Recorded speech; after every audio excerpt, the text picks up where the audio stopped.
দেখতে পাচ্ছি যে আমরা তারেক রহমান আসতেছে। আমরা সুশৃঙ্খলভাবে এখানে আমরা সমবেত হয়েছি তাকে অভ্যর্থনা করার জন্য। দীর্ঘ 17 বছর পর সে দেশে আসছে।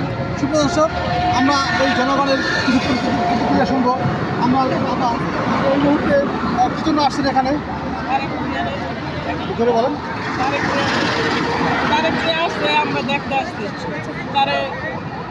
সুপ্রদর্শক, আপনারা দেখতেই পাচ্ছেন যে দীর্ঘ 17 বছর পর, দীর্ঘ 17 বছর 3 মাস পরে তারেক যে দেশে আসছে, তাদেরকে সুন্দরভাবে আমরা অভ্যর্থনা দিয়ে সুন্দর ডিসিপ্লিন মেনটেন করে, অর্থাৎ যাতে জনগণের কোনো সমস্যা হয় তাকে আমরা রাস্তা ফাঁকা করি। আমরা এখানে অর্থাৎ শুধু দেখতে পাচ্ছেন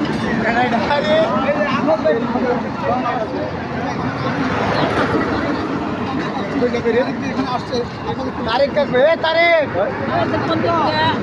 বাংলাদেশের সকল মানুষের প্রাণ থেকে সকল মানুষের আশা ভরসা আমাদের তারেক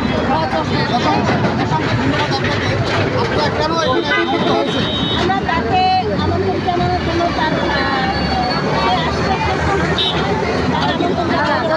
অসংখ্য ধন্যবাদ আপু। আপনার যেমন তারেক যে দেশে আসছে আপনি কেমন? ভালো, অসংখ্য ধন্যবাদ আপনাকে। আপনি আসছেন কেন, কী জন্য আসছেন এখানে? আপনি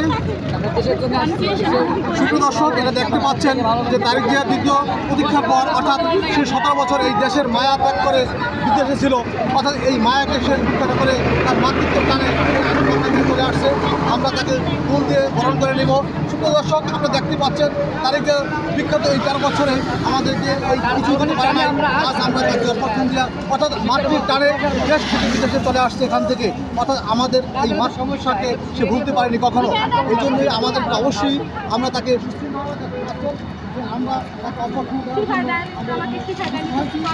দর্শক, আমরা দেশের আইন শৃঙ্খলা মেনটেন করে এবং সুন্দর ডিসিপ্লিন বজায় রেখে আমরা তাদেরকে অভ্যর্থনা জানাচ্ছি, যাতে সে আমাদের বাংলাদেশে একটি হাল করতে পারে। এগুলো আমরা থ্যাংক ইউ।